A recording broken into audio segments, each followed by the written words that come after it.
Hello everyone, hope you're doing well. I thought today we would get back on the dev server and have a look at another American vehicle that is coming to the game. This is the A-10C. It is the new Thunderbolt that is turning up. It is the third one that we've had in the game so far, including of course the A-10A Late, which is in the standard tech tree for America, and also the A-10A Early, which is over here. The major difference between the A Early and the Late is the Mavericks they get access to, and also the Late gets 2 extra AIM-9Ls. So the real question is, what is the difference between the A-10C and the A-10A Late? Well, internally, they're pretty much the same in terms of engines and also the big old gun. They both use the GAU-8A and also the TF-34G100As. You can see here, they're exactly the same, and also the fuel tanks are basically in the same position.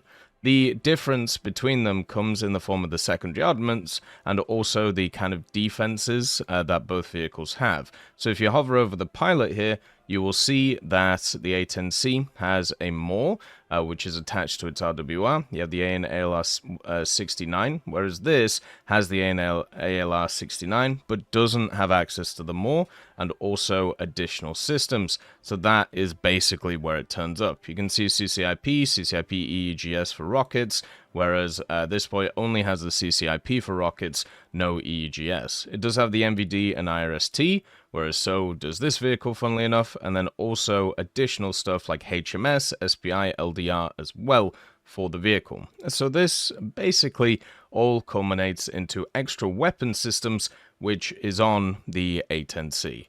And these extra weapon systems you can find in the modifications. The difference between the amount of modifications for this vehicle and the Late is insane. Like, this is the one which is already in the standard tech tree. You can see most of them are just basically the dumb bombs, and then also the Mavericks plus the AIM-9L, whereas the A-10C has all of the GBUs here, the guided munitions, plus more AGMs, and also plus more missiles. So this one might actually be a little bit easier to grind, because of the fact there's more modifications. Each modification is going to be cheaper than it would be if there was less modifications, so getting through them might be a bit better. You also have the APKWS-2s, which is actually really cool, which are the kind of guided rocket things, and also the Lightning II pod, which you can add to the vehicle. So of course, the big differences between the two are the secondary armaments. First of all, the A-10C gets access to the AIM-9M instead of just the AIM-9L. The difference between the L and the M is pretty simple.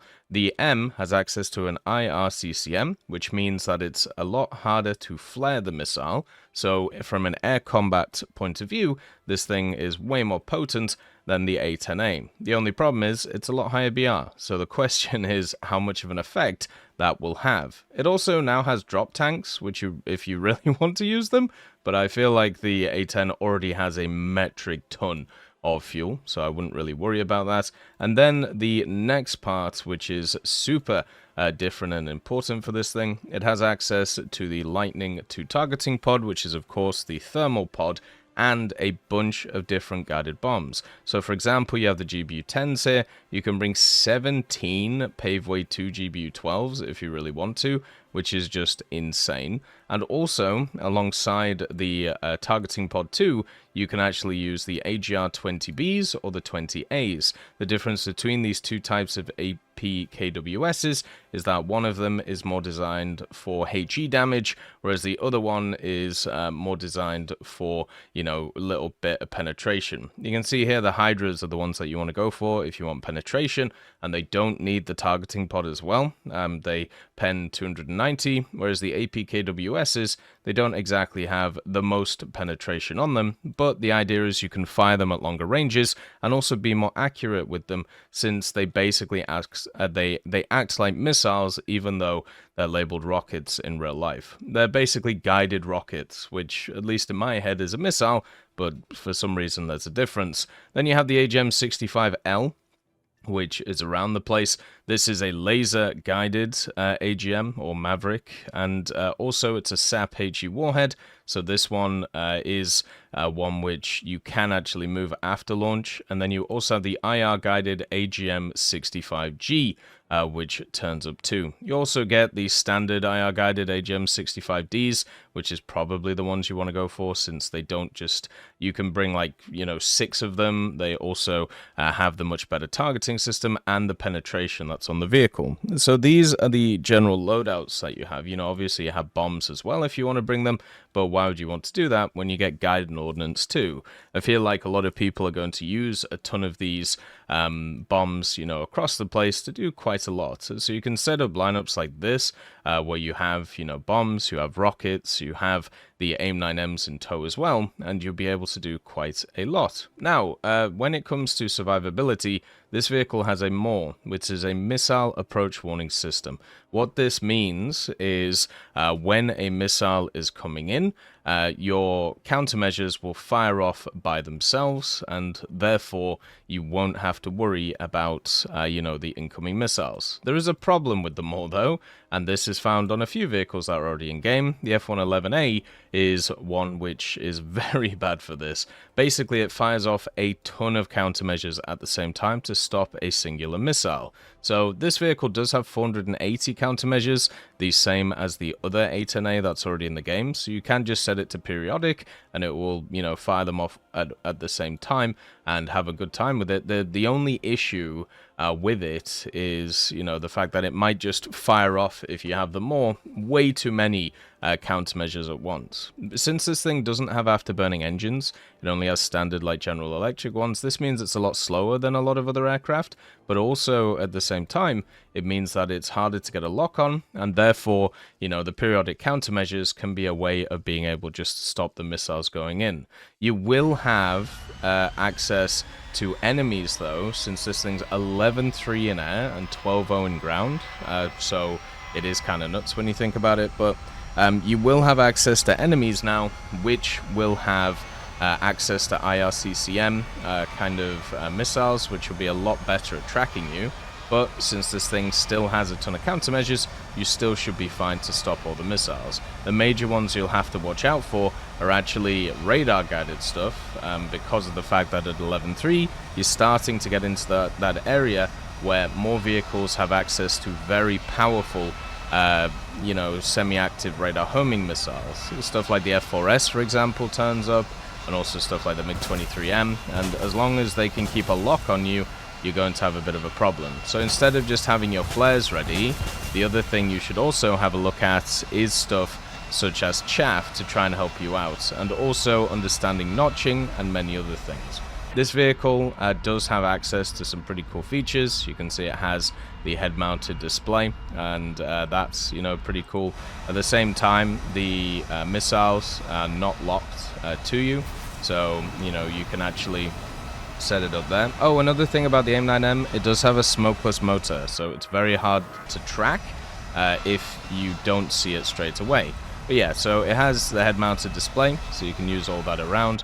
So you technically don't have to... That hit really well. But you don't have to be looking at the target in order to actually, hit the thing. So just remember that with it. And that'll be useful, obviously, in simulator and also other parts, which is pretty cool. So the big advantage of this, as we talked about, is the Lightning Pod. The Lightning Pod is one which is kind of designed for... it's kind of designed for thermal use, which is quite nice. Let's just make sure to get the rockets.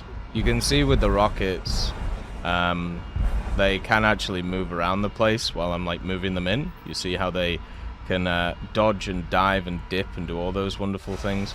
And then also you can set up the CCRP for the bombs at the same time. So in general, the laser guided pod will be super useful, not just for obviously the stuff that I'm using, but also things such as the Mavericks if you want to use the more heavy ones. But I feel like the main upgrades for something like this are obviously the missiles on it, since people are going to use this a lot in 11.3, and in ground, of course, you're going to have all of the different crazy stuff that's going to be available. So yeah, it's one of those things that should be quite fun for a lot. I feel like there are a ton of options right now for kind of ground hitters in terms of good old America. So I don't know if you're going to take this vehicle over the other ones, especially since this one's going to be 12-0 in ground. You do have CCIP for the bombs as well, so if you want to go a little bit crazy, you can do. I just feel like America has so many options now. Do you take this vehicle over all the other ones, or do you just prioritize the other ones because they have better flight performance? And that's going to be the kind of crazy thing to think about.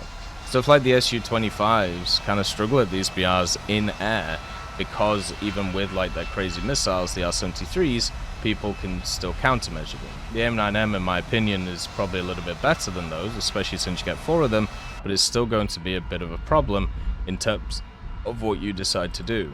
The cool thing about it is you do have a fully done cockpit. I believe it's pretty similar to the A, since they're basically the same machine. But my real question is, what do you think? Do you think this thing will actually have a place in air, or do you think this is just more of a kind of ground pounder that will mop up after the fact that the battle is done? You can also use the rockets in a CCIP way as well, so you can just like use them like this if you really want to. You don't have to use them with the lock, but the lock obviously helps. But yeah, let me know your thoughts. It's nice to see this vehicle in game. It's something that I know a lot of people have been looking forward to. I just don't know if it's going to survive very well at its BR. As always, I hope you have a wonderful day, and I'll see you next time. I'd just like to thank GMG Smiley, CD Beans, Chieftain Mike, EMN3 Galaxy, Tulio Pontecorvo, Brendan Quinn, Carrion Crow, Gus Irenicus, Pyman, Wartinder, Teddy, Daniel Stanton, Martinez, B. Young, Ozzy Panzer, Alan Hacker, Liam Shear, Opium Prime, Lafouche, Sem, Aslan, Uncle Bean, and Derek R. for supporting the channel.